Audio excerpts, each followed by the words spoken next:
In today's video, I'm going to teach you how to cancel a GoHighLevel free trial.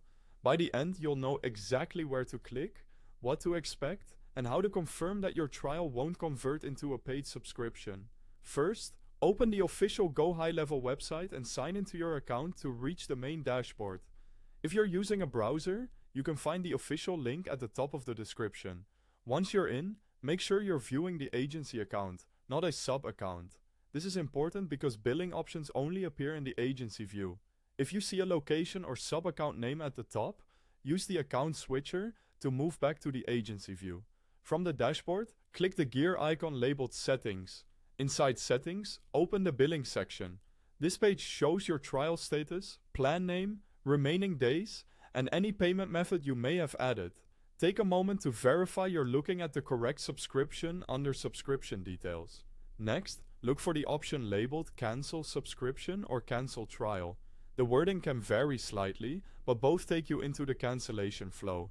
Click it to begin. You'll be guided through a few short prompts. Typically, you'll select a reason for canceling and review your current plan details. Sometimes you may see an offer or a reminder of what you'll lose after canceling. If you're sure you want to proceed, continue through the prompts. When you reach the confirmation screen, choose Confirm or Cancel Plan to finalize it. Some flows may ask you to type a confirmation phrase or submit brief feedback. Keep it simple and complete what's requested. For security, you might also be asked to re-enter your password or complete a quick verification step. Go ahead and do that to finish the process. After confirming, look for an on-screen success message and then check your email for a cancellation confirmation.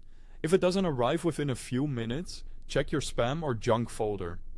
It's a good idea to save that email for your records. Finally, log back in and return to billing to verify the change. Your plan should display as cancelled or show that the trial won't renew. If you still see an active trial, refresh the page or try signing out and back in to update the status. If you're using GoHighLevel via browser, you can find the official website link at the top of the description. Thanks for watching.